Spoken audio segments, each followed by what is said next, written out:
A 25-year-old handyman did this to me while I was sitting on the bathroom sofa. A true infidelity story. Some confessions grip your heart so fiercely that every unspoken word transforms into a towering mountain, growing weightier with each passing moment. Today marks the moment I unveil the impact of the suffocation I've been experiencing, the secret I've kept buried within my heart. At the age of 60, I must admit, an unexpected event occurred that made me feel more vibrant and alive than I ever have before. That morning, the hot water in the bathroom refused to flow once more. The leaky faucets and my chaotic routines served as a stark reminder of how monotonous my life had become, echoing the same patterns over and over. Isolation, quietude, and monotony. Since my husband passed, I've had to call someone whenever something in the house needed fixing. I selected a plumber at random from the phone book. Otis, the youthful voice on the other end, spoke with a deep and steady tone. "I can come over today." His voice held an elusive quality, something I couldn't quite put into words, yet it stirred a sense of curiosity within me. I made an effort to remain somewhat detached. After all, it was merely a tap problem. However, when the doorbell rang, everything transformed. As I swung the door open, the young man before me radiated a vibrant energy that immediately banished the monotony that had settled over my existence. Otis let his toolbox slip from his shoulder, clattering to the floor at the entrance. "Is the bathroom in this direction?" he inquired. I paused briefly before reaching out my hand down the hallway. "Absolutely, just go through that door." To be among the first to uncover these intriguing secrets, subscribe and remember to activate the notifications. Stay tuned for the entire video, as it's about to take a wonderfully strange turn. I guided him to the bathroom door. The young man's imposing stature dominated the narrow hallway. His muscles were apparent beneath the sheer fabric of his shirt. For a brief instant, I found it impossible to restrain myself. My gaze was locked onto him. I hadn't encountered a form like that in ages. I found myself unable to pull my gaze away, lingering just a moment longer than I had planned. Upon entering the bathroom, he exuded an air of confidence in his movements. It seemed as though he wasn't merely there to repair a tap, but to unlock a door that had remained sealed for years. "Is this the tap?" he inquired, glancing at the aged fixture resting on the countertop. Well, I hesitated for a moment. What made me feel so anxious? This was merely a maintenance task. I continually brought that to my mind. Yet, my heart was resolutely attempting to craft an alternate narrative. Otis crouched low, inspecting the area beneath the washbasin. With each movement, the contours of his muscles beneath the fabric of his shirt grew increasingly pronounced. And I discovered I was holding my breath without even intending to. "It's somewhat of an outdated system," he remarked, examining the pipes with his hands. "However, we can resolve it. It could require a couple of hours." His steady and assured voice took me by surprise. I hadn't encountered anyone so youthful and so confident in a long time. Perhaps that wasn't the issue. Perhaps it was that sensation I hadn't experienced in ages that was beginning to emerge. I contemplated exiting the bathroom when Otis pivoted, his gaze meeting mine with an intensity that held me in place.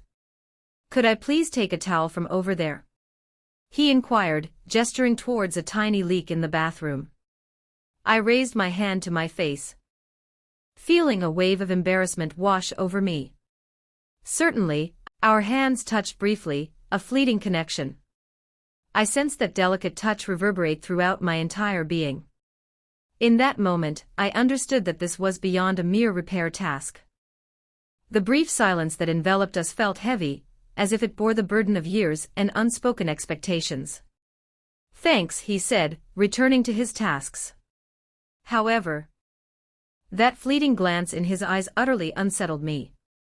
I found myself pondering, was it merely a fleeting surge of emotion? Or had this young man stirred something that had lain dormant within me for years? While Otis crouched to repair the tap, I found myself pacing back and forth in the bathroom. My hands were at a loss, unsure of their next move. They were either entwined or clutching the counter. The stillness in the room was beginning to suffocate me. Yet, it was his presence that truly constricted my chest. My gaze kept wandering to him, against my will. His youth, his vitality, the intensity with which he dedicated himself to his craft. Something within me stirred.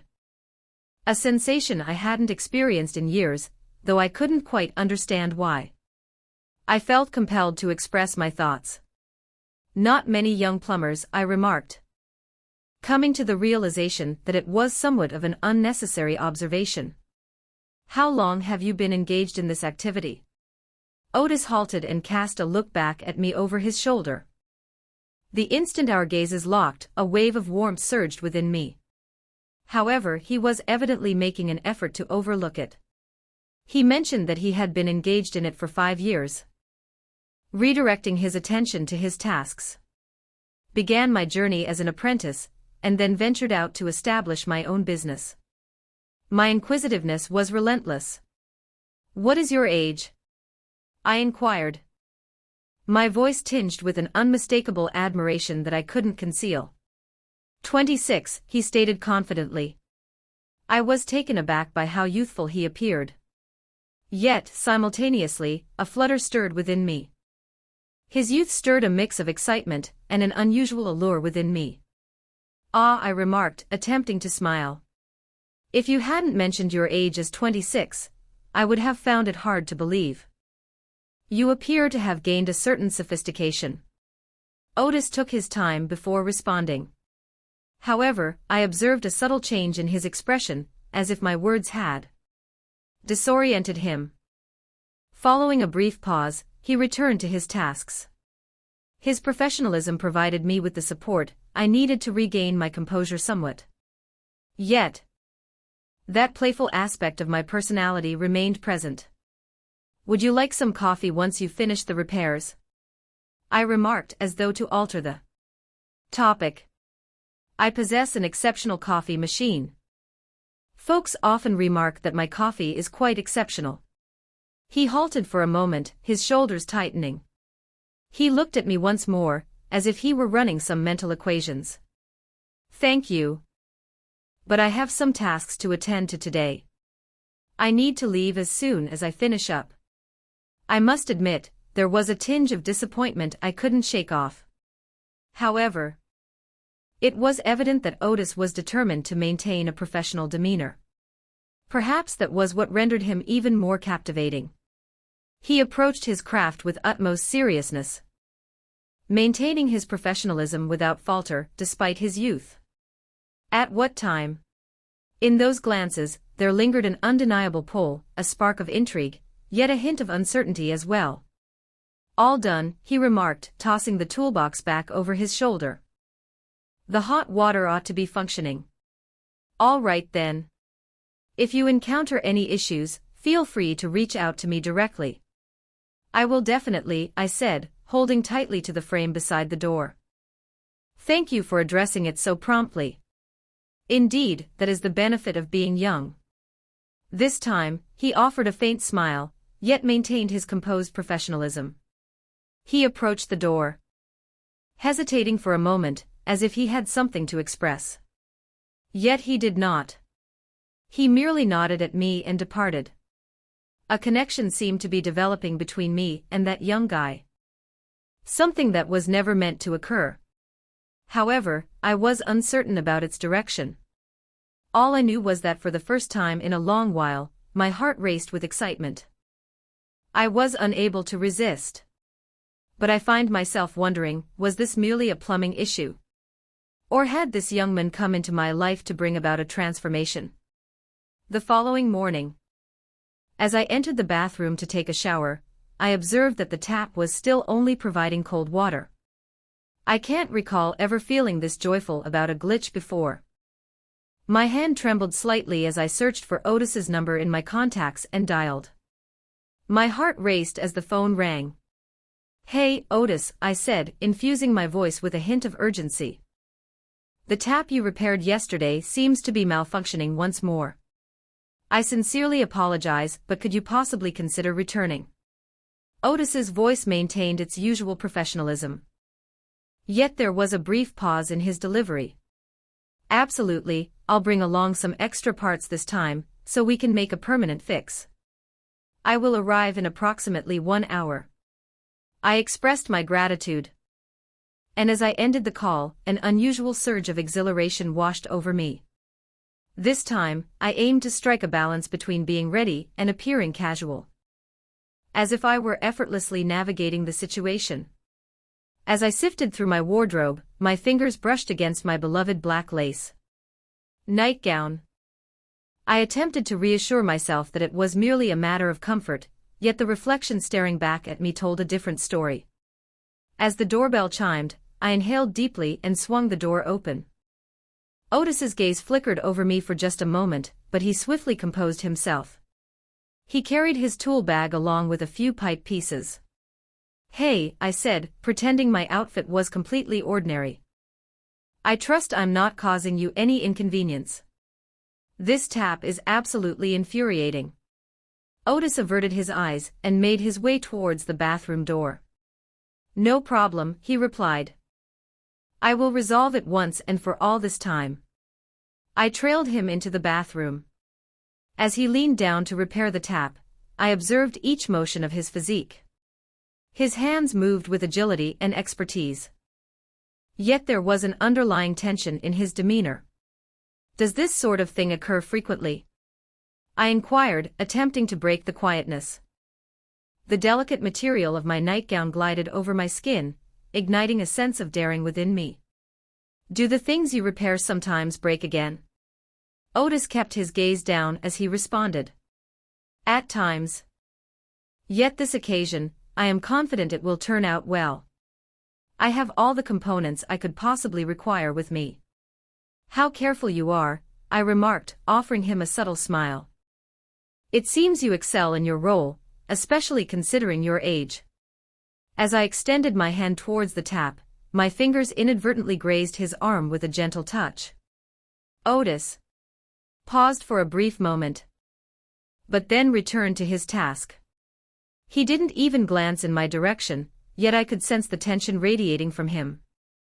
"I'm simply attempting to fulfill my responsibilities," he finally remarked. His tone slightly subdued. A stillness lingered for a moment.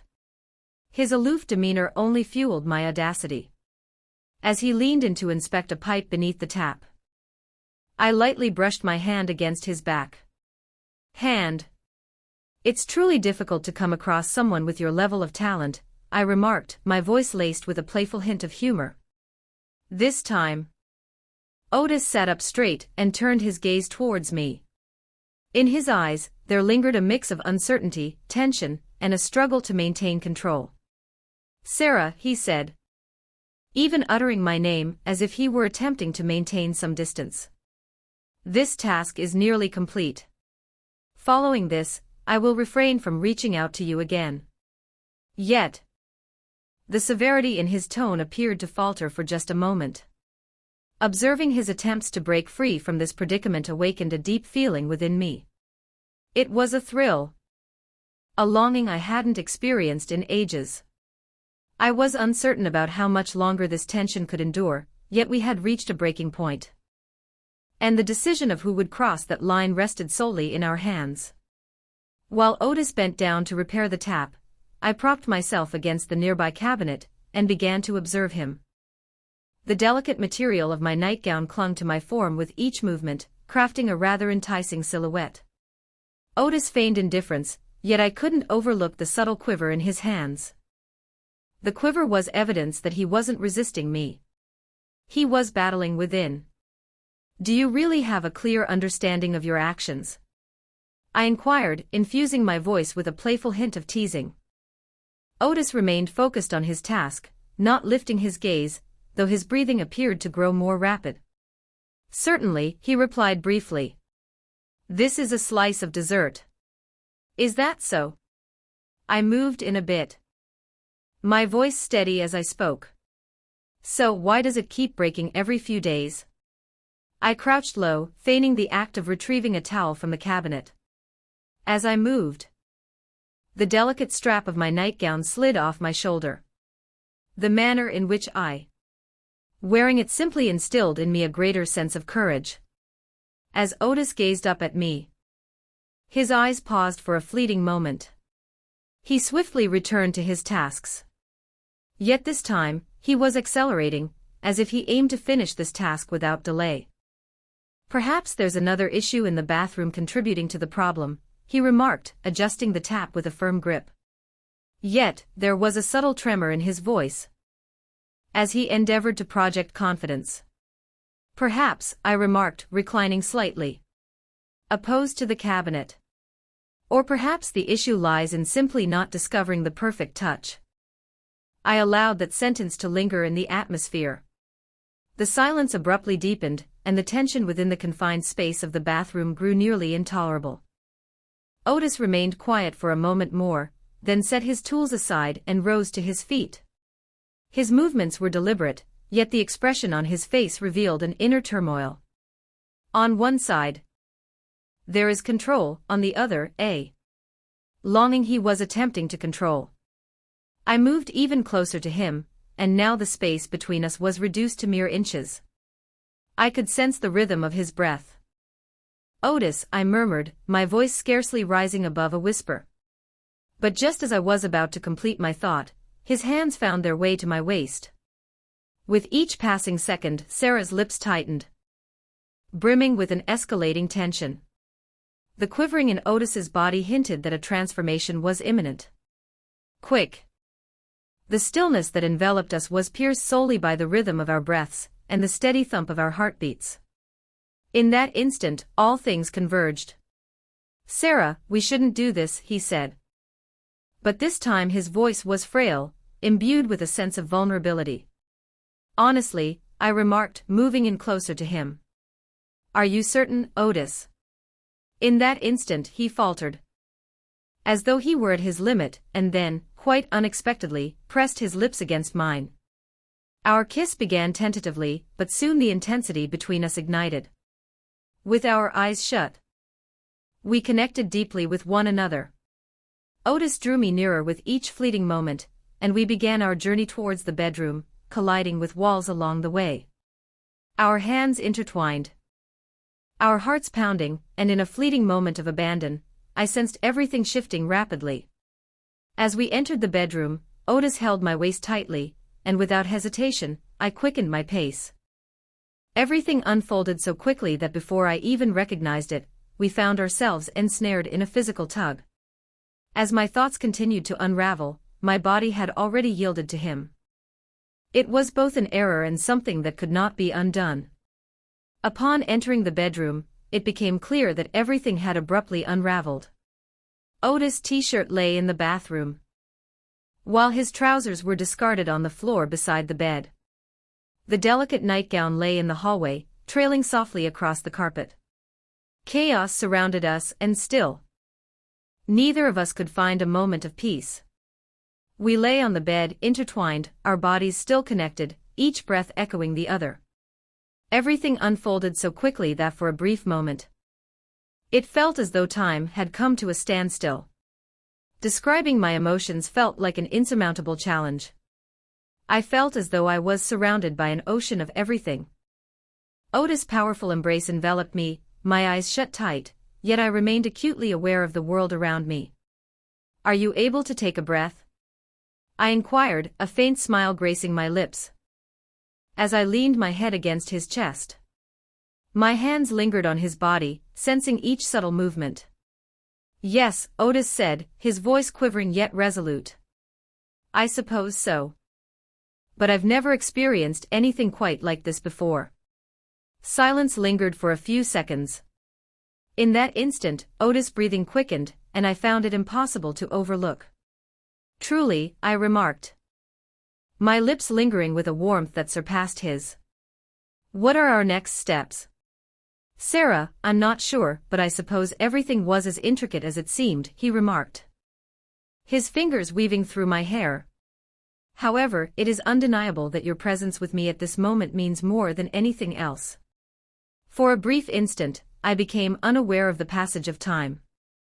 Everything in my mind was a haze. I was simply savoring the experience. Yet, in an instant, clarity washed over me. And I found myself questioning whether this was merely a fleeting moment of madness or something deeper. How can we clarify this? I inquired with a subtle smile. Otis gazed at me for a moment. Uncertainty flickering in his eyes, yet beneath it all, a profound yearning shone through. I don't believe we need to elaborate, he said, his words measured and deliberate. At times, certain matters require no justification. We nestled together on the bed, our breaths intertwining, enveloped in the enchantment of the moment. Yet, a single question continued to linger in my mind. Was this merely a fleeting lapse of reason? Or was this the dawn of something entirely different? Gazing deeply into Otis's eyes, I inquired, how does this conclude, Otis? Have you considered it? Otis pondered for a moment before taking a deep breath. We'll consider it later, Sarah, we don't linger. He murmured, his fingers weaving gently through my hair. At this moment, let's simply savor what we have. The feelings within me transformed in a multifaceted manner. Yet, one thing remained undeniable, that moment transcended all else. This night, this moment would stretch into hours of solitude. Regardless of what transpired, it would forever be etched in memory. After that, a profound stillness enveloped the space. Yet this silence presented a chance to grasp more than just the past, more than the future, more than all that exists. If you've come this far, it's clear that the narrative has captured your interest. There's an abundance to convey, and you certainly wouldn't want to overlook any of it. Be sure to click the follow button. Enable notifications and share your thoughts in the comments on this story. I'm eager to hear your insights, so let's discuss in the comments.